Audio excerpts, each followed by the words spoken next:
धम्मानु धम्मपटिपत्तिया बुद्धं पूजयामि। इमाय धम्मानु धम्मपटिपत्तिया धम्मं पूजयामि। इमाय धम्मानु धम्मपटिपत्तिया संघं पूजयामि।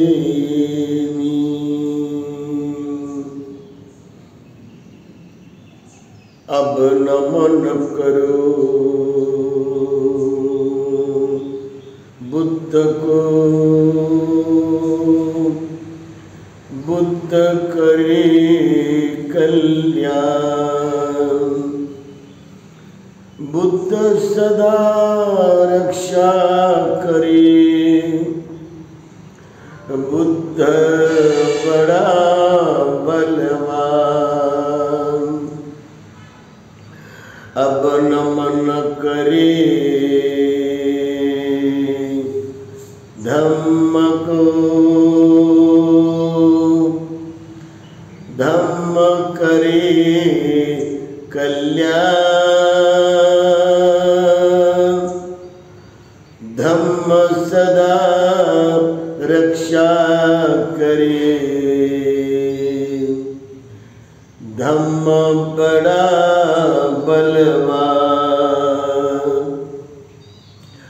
अब नमन करे संग को, संग करे कल्याण। संग सदा रक्षा करे, संग बड़ा बलवान।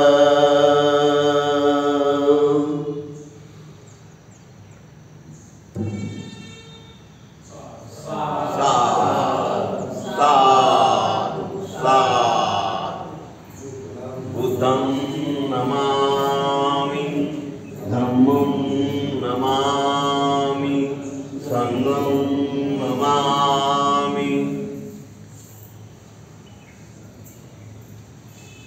मानव जन्मामध्ये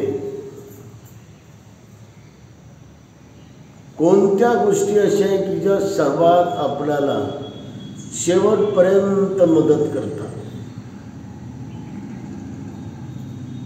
हे समजण्यास प्रत्येक व्यक्तीनं जिज्ञासू झालं पाहिजे की या मानव जन्मात आपल्याला शेवटपर्यंत कोण मदत करेल। मदत याचा अर्थ होतो की आपलं मंगल करण्यासाठी कोण साथ देईल, शेवटपर्यंत आपल्याला कोण आधार देईल, हा फार महत्त्वाचा प्रत्येकापुढे प्रश्न आहे। बऱ्याच लोकांना हा प्रश्न फार गोंधळात टाकत राहतो आणि गोंधळच गोंधळ, सारा गोंधळच गोंधळ लोकांच्या बुद्धीमध्ये अशा प्रकारे वाऱ्यासारखा फिरतो। परंतु जेव्हा मानव जन्माचा खूप गंभीरपूर्वक विचार करतो माणूस आणि जेव्हा वास्तविक सत्य ज्ञानाला तो अनुभूतीमध्ये आणतो, तर या जन्मामध्ये केवळ 3 गोष्टी माणसाला खरा आधार देतात। शेवटपर्यंत या तीनच गोष्टी आपल्याला आपलं मंगल करायला मदत करतात. केवळ तीनच गोष्टीमुळे आपला जन्म हा सार्थक होऊ शकतो. किंबहुना ह्या तीन गोष्टीला जर एखादा व्यक्ती अनुसरत गेला नाही किंवा अनुकरण करत गेला नाही तर त्याचा जन्म हा दुर्गतीला गेल्याशिवाय राहणार नाही आणि जातोच. त्याच्या जीवनाला दुर्गती मिळते, कारण मानव जन्मात या तीनच गोष्टी अत्यंत महत्त्वाच्या मानलेल्या आहेत. सत्पुरुष लोकांना सत्पुरुष बनायला, महामानव लोकांना महामानव बनायला, युग प्रवर्तक लोकाला युग प्रवर्तक बनायला, बोधिसत्वाला बोधिसत्व बनायला आणि मानव म्हणून जगायला. या मानव जन्माच्या प्रवासामध्ये आपण सर्वजण ज्या साधनांचा उपयोग करून जगतो, परंतु ते सारे साधनं आपल्यासाठी अपूर्ण पडतात. आपल्याला पूर्ण सॅटिस्फाय करू शकत नाही, पूर्ण तृप्त करून आपलं कायमचं समाधान, कायमची शांती आपल्याला ते देऊ शकत नाही. आणि म्हणून या मानव जन्मात जर कोणी आपल्याला शेवटपर्यंत साथ देईल, शेवटपर्यंत आधार देईल, शेवटपर्यंत ते आपलं जीवन सक्सेसफुल करेल, अंतिम क्षणाला, अंतिम क्षणाच्या अवस्थेला ते सुखद आणि परिपूर्ण शांत ठेवेल, तर केवळ मानव जन्माच्या इतिहासामध्ये ह्या तीन गोष्टी वर्णन केलेल्या आहेत. आणि या तीन गोष्टीला तीन रत्न म्हणतात. बुद्धरत्न, धम्मरत्न आणि संघरत्न. याला त्रिशरण सुद्धा गौरवपूर्ण म्हणून अनेक लोक त्याच्या अनुसरण प्रतिज्ञेमध्ये लीन होतात. हे त्रिशरण अत्यंत अनमोल आहे. याशिवाय जगात दुसरे अनुसरण्याचे त्रिशरण बिलकुलच तुम्हाला दिसणार नाही. केवळ हे तीनच शरण आपल्या जीवनाला शेवटपर्यंत सुखद अनुभूती मनाची आणि शांती मनाची देण्यामध्ये परिपूर्ण समर्थ होतात, परिपूर्णत्व प्राप्त करून देतात. आणि म्हणून या बुद्ध शरणाला अनुसरत राहावं, या धम्म शरणाला अनुसरत राहावं, या संघ शरणाला अनुसरत राहावं. त्याला बांधून एखाद्या गठोड्यासारखं आपल्या मनात ठेवायचं नाही, की त्याला नुसतं पारायण करायचं नाही, त्याला नुसतं पठण करायचं नाही, त्याचं नुसतं वाचन करायचं नाही, तर त्याला क्षण प्रतिक्षण अनुसरत राहायचं. किंबहुना अनुसरल्याशिवाय आपल्या दुःख संसार सागराला पार करताच येत नाही. आणि परिपूर्ण मानव जन्माला या मानवी इतिहासामध्ये या त्रिशरणाशिवाय आपल्याला कोणत्याच मार्गानं हे सफल होता येणार नाही. मानव जन्माची ऐतिहासिक सफलता, यशस्वी जीवनाची इतिश्री या त्रिशरणामध्येच आहे असं वर्णन महान मानवी इतिहासाच्या ऐतिहासिक तत्वज्ञानात सांगलेलं आहे.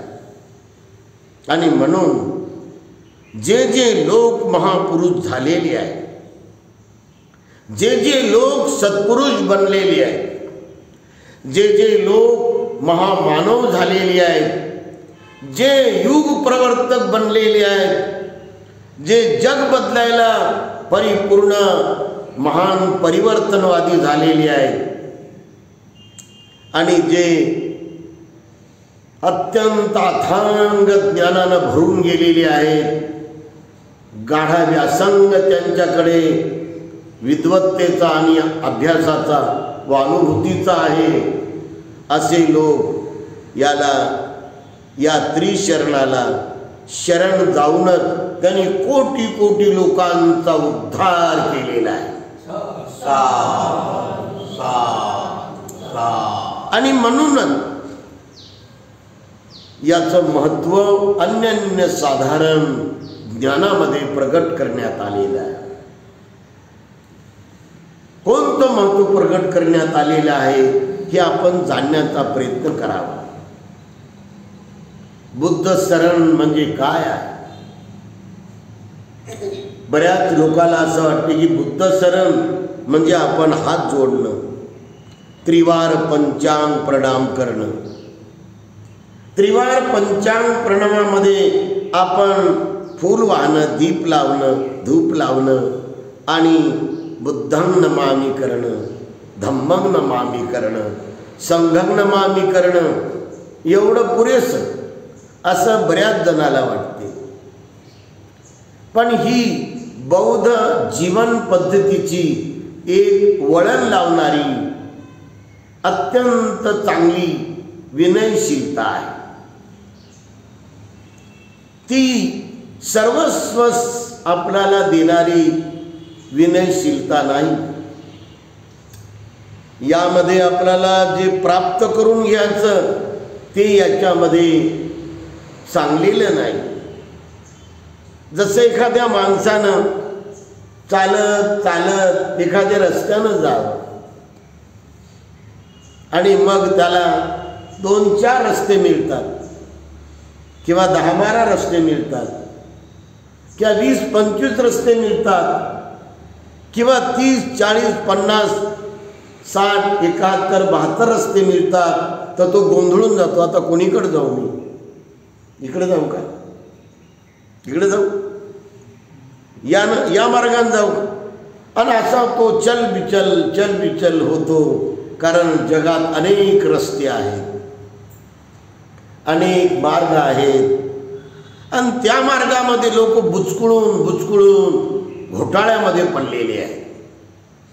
आणि तो धर्माचार्य पूर्ण डेकोरेशन करून इकडे डेकोरेशन करतात, इकडे डेकोरेशन करतात, सारा तोंडाला डेकोरेशन करून सारे भले मोठे केस वाढवतात, भल्या मोठ्या विशा वाढवतात, भले मोठे दाढ्या वाढवतात, लांब दाढ्या करतात, लांब नख करतात, लांब केसाच्या जटा करतात आणि ते नंगे होतात, नग्न पण राहतात, काही लंगोटी घालतात आणि काही वेगवेगळ्या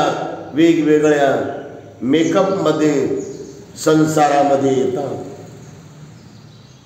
लोकाला वाटते हे खरंच आहे का? याच्यात काही मिळेल का? अनेक प्रकारच्या वेगवेगळ्या मार्गामध्ये वेगवेगळ्या पद्धती आहेत आणि या साऱ्या पद्धती माणसाला परिपूर्ण निब्बाणाला घेऊन जात नाही, परिपूर्ण मुक्तीला घेऊन जातच नाही. नाशिकला प्रसंग घडलेला आहे. फार मोठा नाशिकमध्ये कुंभमेळा होता आणि एका रावटीमध्ये एक साधूनी होती. त्या रावटीमध्ये एक साधू घुसला आणि त्यांनी नाही करावते छेडछाड त्या साधूनी सोबत केली बलात्कारही केला तिच्यावर. शेवटी हे प्रकरण कोर्टात गेलं. आता सर्वीकडे आपली ची तू होईल म्हणून, या वैदिक धर्माची, या हिंदू धर्माची म्हणून त्यांनी समंजसपणानं कॉम्प्रोमाइज केलं की जाऊ दे, आता तुम्ही महाराज या साधुनीला क्षमा मागा, आता झालं तर झालं, सारा पाप गंगेमध्ये धुवून जाऊ दे आता. एवढंच नव्हे तर साधूमध्ये अशी हाणामारी झाली. अहो गधेच्या असा हनुमानाचा जो गधा राहतो तो एकमेकाला एवढा मारला, त्याने एवढा ठेसून मारला, काठ्याने मारलं. साधू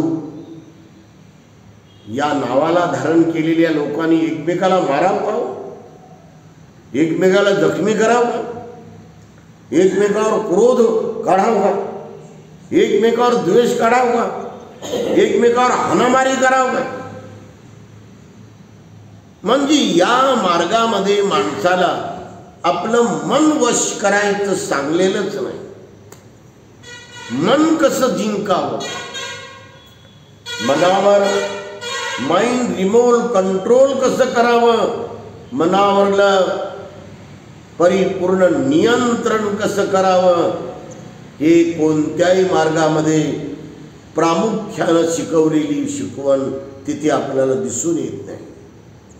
आणि म्हणूनच प्रत्येक मार्ग हा फेल आहे.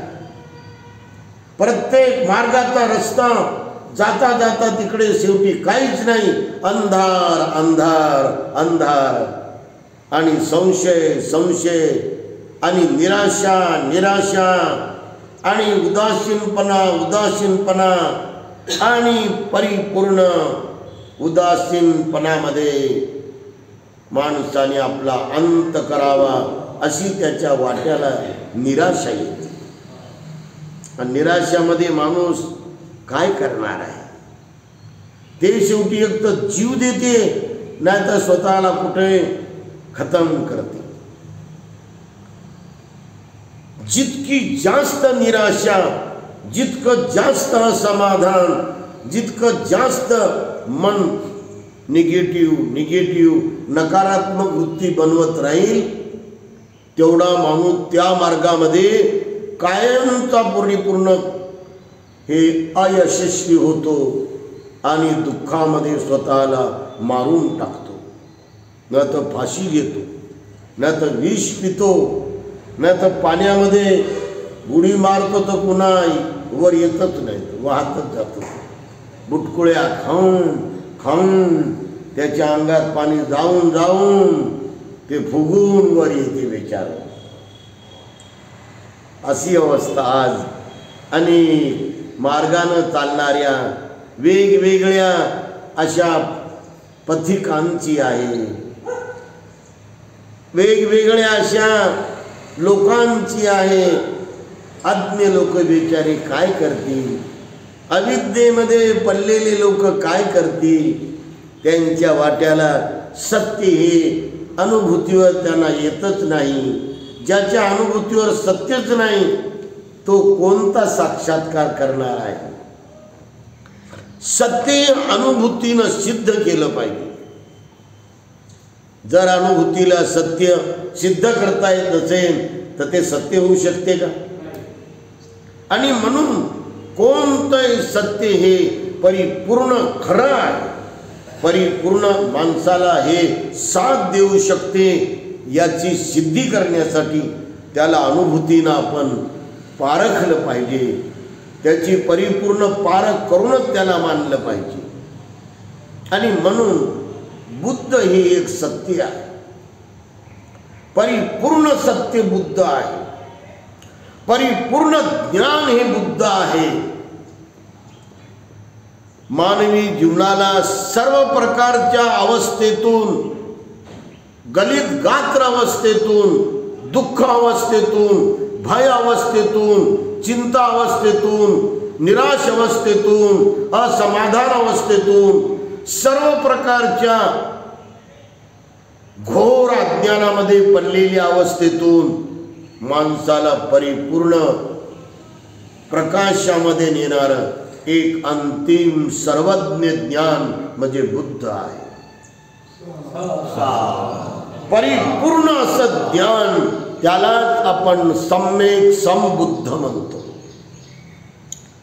सम्यक म्हणजे परिपूर्ण आणि संबुद्ध म्हणजे या संसार दुःख सागरातून पैलत्री घेऊन जाणारं उच्च अशा प्रकारचं होडीप्रमाणे घेऊन जाणारं ज्ञान, महाप्रज्ञेचं ज्ञान म्हणजे बुद्ध आहे. अशा ज्ञानाला अनुभूतीनं आपण सिद्ध करू शकतो. काय प्रज्ञा आपल्या अनुभूतीमध्ये सिद्ध होऊ शकत नाही का? प्रज्ञा सुद्धा सिद्ध होऊ शकते. या डोळ्यांनी तुम्ही येता येता जाता जाता कुठे तुम्ही चाललात आणि अचानक तुम्हाला सुंदर रूप पाहायला भेटलं, चांगल्या कपड्यातलं, चांगल्या रंगातलं, चांगल्या रूपातलं, चांगल्या सौंदर्यातलं खूबसूरत रूप तुम्ही अचानक पाहिलं, एकदम पाहिलं, तुमच्या नजरेला आलं, तर तुम्ही वरवरचं पाहिल्यामुळं, बाहेरचं पाहिल्यामुळं, भौतिक अवलोकन केल्यामुळं, बाह्य सौंदर्याला बघून तुम्ही एकदमच त्यांच्यावर मन नेता. मन जर गेलं तर तिथं प्रज्ञा आली का? जिथं मन गेलं किंवा जिथं मन भाळलं किंवा पूर्ण भुललं, काय करावं मला मनच गेलं खरं असं म्हणते माणूस. काय करावं, मनात ताबात राहिला नाही, एकदमच खराब मन झालं म्हणते की नाही. जेव्हा आपण कुणाला पाहतो, निहाळतो, निरीक्षण करतो, त्याला बघतच राहतो, त्या बाह्य सौंदर्याला, त्या खूबसूरत सौंदर्याला, त्या ब्युटिफुल सौंदर्याला, ह्या पाहण्याच्या क्रियेलाच आपल्याला प्रज्ञेनं पाहावं लागतं. पाहणं नुसतं पाहण्यासाठी नाही, तर ते प्रज्ञा चक्षुनं पाहिलं पाहिजे. हे प्रज्ञा चक्षु जागवण्याची बुद्धिमान माणसाची सर्वात पहिली जबाबदारी आहे, सर्वात मोठी जबाबदारी आहे की त्यांनी प्रज्ञा आणि महाप्रज्ञेला प्रगल्भ केलं पाहिजे. चक्षु जेव्हा रूपाला पाहतो तेव्हा चक्षु रूपाला जाणत नाही. हे चक्षु म्हणजे डोळा, हे बुबुळ त्या रूपाला जाणत नाही. तर कोण जाणते मग? ते आपल्यामध्ये जे विज्ञान आहे ते विज्ञान जाणते. आपल्या या शरीरात 5 उपादान स्कंद आहेत. रूप उपादान स्कंद,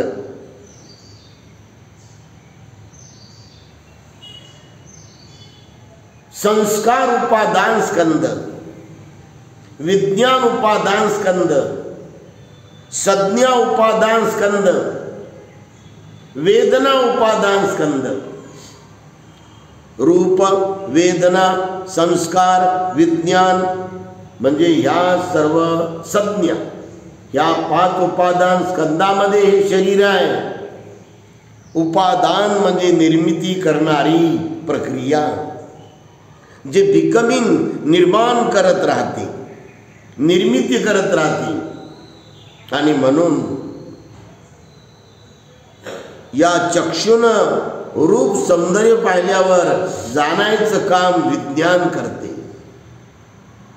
असे हे 6 विज्ञान आहेत. चक्षु विज्ञान, श्रोत विज्ञान, घ्राण विज्ञान, जिव्हा विज्ञान, काय विज्ञान आणि मनोविज्ञान असे 6 विज्ञान आपल्यामध्ये जागे होतात. त्या त्या इंद्रियाच्या प्रसंगी ते विज्ञान जागा होते. कानानं शब्द ऐकला, शब्द ऐकल्याबरोबर तू म्याड आहेस, मला म्याड म्हणलं, तू मूर्ख आहेस, मला मूर्ख म्हणलं, तू लय शहाणा आहेस, माझं शहाणपण काढलं. लगेच विज्ञान उभं राहते. कोणता शब्द आहे? म्याड आहे, मूर्ख आहे, तू लय शहाणा आहे, तू लय गधा आहे. प्रतिक्रिया व्यक्त करते लगेच ती. आणि चांगला शब्द ऐकायला भेटला, तुम्ही गुणवान आहात, हो का, तुम्ही शीलवान आहात, तुम्ही महान पवित्र आहात, तुम्ही सर्वश्रेष्ठ आहात. चांगले शब्द ऐकल्याबरोबर मोहून जाते, चांगले शब्द ऐकल्यावर भारावून जाते. आणि अयोग्य शब्द ऐकल्यावर चीड व्यक्त करते, संताप व्यक्त करते, मनामध्ये नकार भाव जागवते. अशा प्रकारे दोन्ही अवस्था तयार होत असतात. या चांगले शब्द कोणी जर आपल्याला बोललं तर आपण खुश होतो, आणि एखादा बेकार शब्द बोलला कोणी तर आपण नाखुश होतो, मनात द्वेष येते. हे मला असं म्हणते,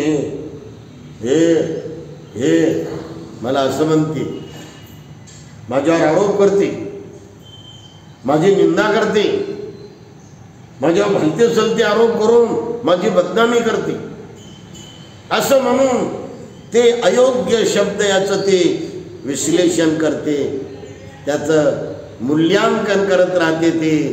आणि त्यामुळं ते शब्द त्याला आवडत नाहीत.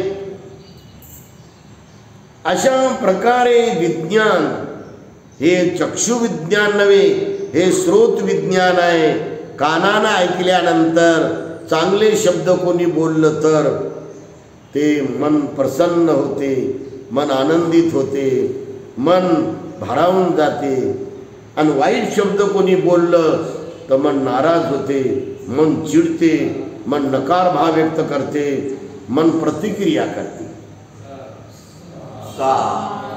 या दोन्हीच्या पुढे जे जाते त्याला प्रज्ञा म्हणतात. अयोग्य शब्दाला भेदून जाते आणि योग्य शब्दाला भेदून जाते, त्यालाच म्हणतात प्रज्ञा. सत्य स्वरूपाला परिपूर्ण जाणणं म्हणजे प्रज्ञा. सत्याचं निखळ ज्ञान जागवणं, परिपूर्णत्वापर्यंत जाणत परिपूर्ण जाणणं म्हणजे प्रज्ञा. आणि हे अनुभूतीनं जाणता येते, हे अनुभूतीनं सिद्ध करता येते. कोणी म्हणेल देव आहे, ज्यांनी उच्च हायकोर्टाचे सरन्यायाधीश B.R. गवई यांना आपल्या बुटाला फेकून मारलं, पण तो बूट तिथपर्यंत पोहोचला नाही. तो राकेश काय म्हणतो, तो म्हणतो मला परमात्म्यानं सांगलं म्हणतो. आता सांगा, जर परमात्मा जर तुम्हाला जोडे मारायला कोणाला सांगत असेल तर परमात्मा चांगला आहे का? त्याला परमात्मा म्हणता येईल का? म्हणजे परमात्म्याला हे का नाही कळत की बुवा ते उच्च हायकोर्टाचे सर्वात उच्च दर्जाचे महान गाढे कायदे पंडित आहे, त्यांचा सन्मान करावा, त्यांचा मान करावा, त्यांचा आदर करावा, त्यांचा गौरव करावा, असं परमात्म्याला का नाही कळत? आणि असं कळत नसेल तर तो परमात्माच नाही ना. आणि कुठं आहे तो परमात्मा? कुठं बसला, त्याची आई कुठे आहे त्याला जन्म देणारी, त्याचा बाप कुठे आहे त्याला जन्म देणारा, त्याचं संगोपन करणारं कोणतं घर आहे, याचा जर आपण सूक्ष्म अभ्यास केला तर आपल्याला पूर्ण निराशा येते. आपण पूर्ण फ्रस्ट्रेट होऊन जातो आणि आपला विश्वास उडून जातो. कारण ना परमात्म्याला आई आहे, ना परमात्म्याला बाप आहे, ना परमात्म्याला ठिकाण आहे, ना परमात्मा जिथून उगवला ती जागा कोणती आहे की आपल्याला कुठे प्राप्त होणार नाही. तसेच ईश्वराचा एखाद्या व्यक्तीनं असं म्हणावं, काय म्हणावं की माझं त्या मुलीवर प्रेम आहे. कोणावर? त्या मुलीवर प्रेम आहे. बरं ती कशी काय? ती लय छान आहे, तिच्यावर माझं प्रेम आहे. बरं ती कोण्या जातीची आहे? कुंभाराची आहे, कोमट्याची आहे, शिंप्याची आहे, मराठ्याची आहे, कोण्या समाजाची आहे? तर तो म्हणतो ती लय छान आहे, लय सुंदर आहे, तिच्यावर माझं प्रेम आहे. त्याला लोक विचारतात ती कशा रंगाची आहे? ती काळी सावळी आहे, गोरी पान आहे, ती एकदमच फिकी फिकी रंगाची आहे की एकदम पूर्णपणे वेगवेगळे तिचे रंग दिसतात?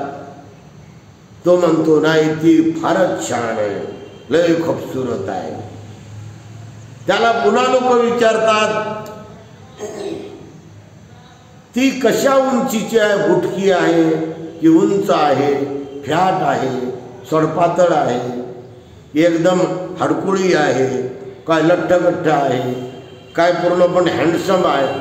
तर तो म्हणतो ती लय सुंदर आहे, तिच्यावर माझं प्रेम आहे. पुन्हा लोक त्याला विचारतात पण ती कशा स्वभावाची आहे? प्रेमळ आहे, हसतमुख राहणारी आहे, ती हात जोडून नम्रवान लोकाला म्हणून आदर देते, ती खूप मोकळ्या मनाची आहे, ती खूप प्रेमळ आणि आदरणीय व समजदार आहे, ती खूप समंजस आहे. असं विचारल्यावर तो म्हणतो की नाही, ती फारच छान आहे, तिच्यावर माझं प्रेम आहे. बरं ती कुठं राहते? ती या पूर्व दिशेला राहते का? या पश्चिम दिशेला राहते का? या उत्तर दिशेला राहते का? ते कोण्या ठिकाणी नाही, कोण्या दिशेला राहते ती? वायव्य, ईशान्य, आग्नेय, नैऋत्य, कोणती जागा आहे तिथं ती वास्तव्य करते? तर तो म्हणतो नाही, ती फारच चांगली आहे, ती फारच सुंदर आहे, तिच्यावर माझं प्रेम आहे.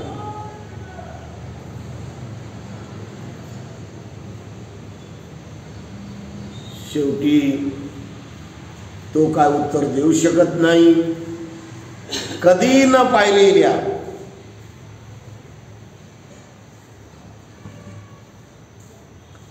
कधी न पाहिलेल्या एखाद्या बाईवर किंवा एखाद्या मुलीवर मी प्रेम करतो असं म्हणून तिचं वर्णन करणं, अशा पद्धतीने ईश्वरवादी लोकांची अवस्था झालेली आहे.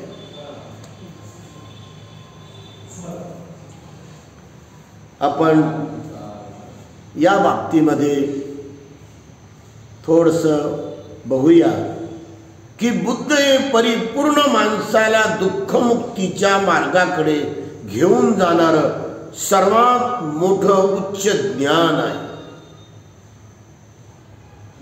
बुद्धांनी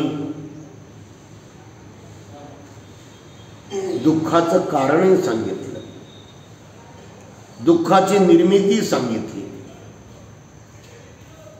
दुःखाला बंद करायचं सांगितलं.